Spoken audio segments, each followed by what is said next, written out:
पीले दांत वाली बहू। रंजना कभी ब्रश नहीं करती थी। उसे कितनी बार उसके माँ बाप ने डांटा, लेकिन उसका कोई असर उस पर होता ही नहीं था, जिस कारण से उसके दांत पीले पीले हो जाते हैं। शादी के बाद। अरे बहू, वैसे तो तुझ में कोई कमी नहीं है, पर तेरे दांत इतने पीले कैसे हैं बेटा? कैसे मतलब? कोई सर्जरी थोड़ी ना कराइए। वो तो क्या नाम, मैं ब्रश नहीं करती थी तो पीले हो गए। अब क्या करूं? आप कहें तो लाल करवा लूं या फिर काले? यार ये क्या है, क्यों माँ से लड़ रही हो? लड़ रही हूँ? अरे मैं लड़ रही हूँ या ये बोल रही है कि दांत पीले हैं, पीले। अरे तपस्या थोड़ी ना की है इन्हें पीले करने के लिए। बकायदा ब्रश नहीं किया है 20 साल तक, तब जाकर। छी, कैसी बात कर रही हो? ये उस वक्त तो पीले नहीं थे जब हम लोग तुम्हें देखने आए थे। अरे तब साफ करवा लिया होगा डेंटिस्ट के पास जाकर। अब देखो कैसे पीले पीले लग रहे हैं। रंजना सास की तरफ गुस्से से देखती है। फिर शुरू हो गई पीले पीले पीले। अरे पीले तो तब भी थे जब मेरे हाथ का रसगुल्ला उड़ा उड़ा कर खा रही थी और बोल रही थी, लड़की नहीं गुणों का खजाना दे रहे भाई साहब आप। खैर, अब वो लोग करते भी तो क्या करते, पीले दांत वाली बहू पल्ले पड़ी थी तो झेलना तो था ही। एक दिन कीर्तन में रंजना गाना गा रही थी। अरे कमला बहन, माँ का द्वार है, यहाँ तो सब शुद्ध होकर आते हैं, फिर अपनी बहू को ब्रश भी नहीं करवाती तुम। दूर से पीले पीले दांत भक्ति में बाधा उत्पन्न कर रहे हैं। अरे कोई 2 साल के बच्चे थोड़ी ना लेकर आई हूँ मैं बहू बनाकर। अच्छी खासी लड़की है, अरे कैसे करवाऊं ब्रश? ये तो उसे खुद करना चाहिए ना। अब माँ बाप तो इसके जैसे तैसे निपटा दिए, ये नहीं सोचा कि सास कैसे संभालेगी। सास बहू को लेकर घर आ जाती है, लेकिन सोच लेती है कि अब इसे लेकर कहीं नहीं जाएगी।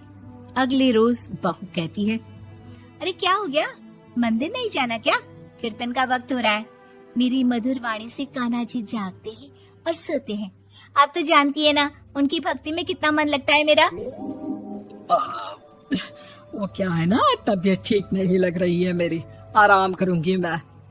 तबीयत ठीक नहीं लग रही? अभी तो मिथुन के गाने पर नाच रही थी आप, और अब बोल रही है कि तबीयत ठीक नहीं लग रही। अरे भक्ति में मन लगा लो सासू माँ, ऊपर जाना है, क्या मुंह दिखाओगी आप? हाँ? सास को बहू की बात पर गुस्सा आ जाता है। मैं क्या मुंह दिखाऊंगी, इसकी चिंता तो ना कर, समझी? अपने मुंह की चिंता कर, जो ये पीले पीले दांत लेकर हर जगह पहुंच जाती है। पता है लोग कितना मजाक बनाते हैं। ना जी ना, मैं नहीं जाना कहीं तेरे साथ।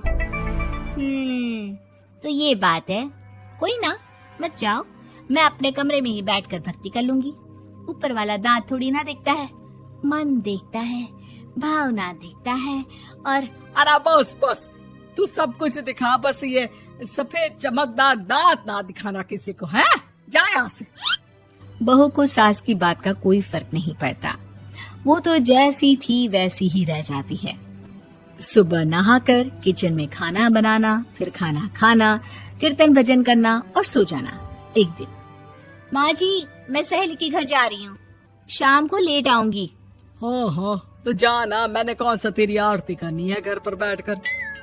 रंजना सहेली के घर जाती है, जहाँ वो पार्टी में जाने की तैयारी कर रही होती है। अरे शिखा, कहाँ जाने की तैयारी कर रही है? मैं गलत वक्त पर आ गई क्या? अरे नहीं यार, उल्टा सही वक्त पर आई है। मैंने ये साड़ी और ज्वेलरी निकाली है यार, शाम को इनके ऑफिस की एक पार्टी में जाना है। बताना कैसा लग रहा है ये सब? नहीं यार, इस ड्रेस के साथ तो वो वाली ज्वेलरी अच्छी लगेगी। हाँ हाँ सही बोल रही है, मैंने ध्यान ही नहीं दिया। वैसे तो हमेशा से मस्त फैशन सेंस रखती है। तो बड़ा जाती होगी ना पति के साथ पार्टी में। रंजना कुछ नहीं बोलती, बस सोचती है कि यार काश ये बात सही हो जाती, पर मैं क्यों नहीं जाती पार्टी में? क्या इन लोगों की कोई पार्टी होती नहीं होगी? रंजना घर आती है और रात में पति से सवाल करती है, एक बात बताइए, आप मुझे किसी पार्टी में क्यों नहीं ले जाते? क्या आपके यहाँ ऑफिस में पार्टी नहीं होती? पति बेचारा क्या कहता कि दांत पीले हैं तुम्हारे इसलिए। अरे कोई पार्टी होती नहीं हम लोगों के ऑफिस में, तो कहाँ से लेकर जाऊं? और मार्केट, मॉल, कहीं वीकेंड घूमना, कहीं तो। अरे यार, सारे हफ्ते में एक छुट्टी मिलती है, तो सोचता हूँ कि आराम ही कर लूं। क्यों? रंजना मन मार के रह जाती है। पहले कभी सास के साथ मंदिर जाया करती थी, लेकिन वो भी सास ने ले जाना बंद कर दिया। घर बैठी बैठी रंजना बोर हो जाती है। तभी उसे आइडिया आता है और वो मायके जाने का सोचती है। सासू माँ, 2 दिनों के लिए मम्मी के घर जा रही हूँ। अच्छा अच्छा ठीक है, आराम से जा। और हाँ, माँ से कुछ अच्छी आदत सीख कर आना कि कैसे शरीर के हर भाग की तरह दांतों की सफाई भी जरूरी होती है, समझी? शुरू हो गई ना आप। वो लोग आपकी तरह नहीं है कि छोटी छोटी बात का बतंगड़ बना दे। उन लोगों के लिए मैं मायने रखती हूँ, ना कि मेरे पीले पीले दांत। रंजना माँ को बिना बताए उन लोगों को सरप्राइज देती है, लेकिन जैसे ही वो दरवाजे पर पहुँचती है, अंदर देखती है कि घर वाले कहीं जा रहे होते हैं। अब माँ, काश रंजना दीदी के दांतों वाली प्रॉब्लम नहीं होती, तो वो भी हम लोगों के साथ चलती ना बुआ जी की बेटी की शादी में। हाँ बेटा, लेकिन अब उसे कौन समझाए कि उसको उसके पीले दांत नहीं दिखते, लेकिन उसके आसपास के लोगों को कितना एम्बैरेसिंग फील कराते हैं। मुझे तो कितनी बार उसके स्कूल की टीचर ने शिकायत की कि उसके साथ कोई लड़की बैठना भी नहीं चाहती, और ना ही कॉलेज में कोई उससे बात करना चाहता था। लेकिन पता नहीं क्यों उसे ये बात समझ में ही नहीं आती। कोई कमी नहीं है उस लड़की में, बस यही कि दांत पीले हैं। वो तो भला हो जीजा जी और उनकी माँ का, जो दीदी को जैसी है वैसे ही रखा हुआ है। रंजना को अपने घर वालों की बात सुनकर बहुत दुख होता है। वो सोचती है कि वो क्या करे, लेकिन फिर वो सीधा डेंटिस्ट के पास जाती है, अपने दांत चमकाती है और कसम खाती है कि वो रोज ब्रश करेगी। अरे क्या हो गया? तुम तो 2 दिनों के लिए गई थी ना, पर कोई ना, अच्छा है, चलो आ गई तो। रंजना सास के सामने आकर खड़ी हो जाती है और पूरी स्माइल करती है, उसके चमकदार दांतों को दिखाती हुई। हैं?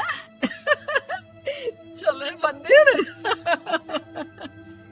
माँ, मुझे माफ कर दीजिए, मैंने आप लोगों को बहुत एम्बैरेसिंग फील करवाया।